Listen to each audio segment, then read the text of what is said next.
ይሄን ብቻ አይደለም ደግሞ ጂንን ያመልካል።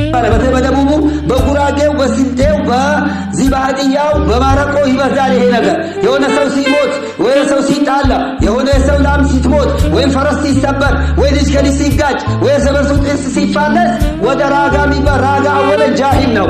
ሁለተኛ ቁርአን የለው ሸሪዓ የለው ያየ ነገር የለም ትምህርት የለው ዝም ብሎ ከራሱ ተነስቶ ይሄን አድርጉ ብሎ ሰዎችን ጥመት መስመር ቢያስገባን ወደ ራጋ መሄድ አይቻልም። ወደ ቁርአን መሄድ ነው፣ ወደ ሐዲስ መሄድ ነው። ፈይተናዘቱ ቢሸይን ፈሩዱሁ ኢለላሂ ወረሱል ኢን ኩንቱም ሚኑነ ቢላሂ ወልየውሚል አኺር ዛሊከ ኸይሩ ወአሕሰኑ ተእዊላ ይላል። በሆነ ነገር ብትሰካቸው ከሆነ በደም ጉዳይ፣ በግል ጉዳይ፣ በማህበራዊ ጉዳይ፣ በኖሮ ጉዳይ፣ በትዳር ጉዳይ፣ በየትኛው በአቂዳ ጉዳይ፣ በመንሀጅ ጉዳይ፣ በሁክም ጉዳይ፣ በሐራም ጉዳይ፣ በሐላል ጉዳይ፣ በመብት ጉዳይ፣ በግዴታ ጉዳይ ፈሩዱሁ ኢለላሂ ለመልሱት ወረሱል መላእክተኛ ኢን ኩንቱም ሚኑነ ቢላሂ ወልየውሚል አኺር በአላህና በየውሚል አኺር ምታምን እንደሆነ ዛሊከ ኸይሩን ይሻላል፣ ዋሰተል መጨረሻውም ያምራል ይላል።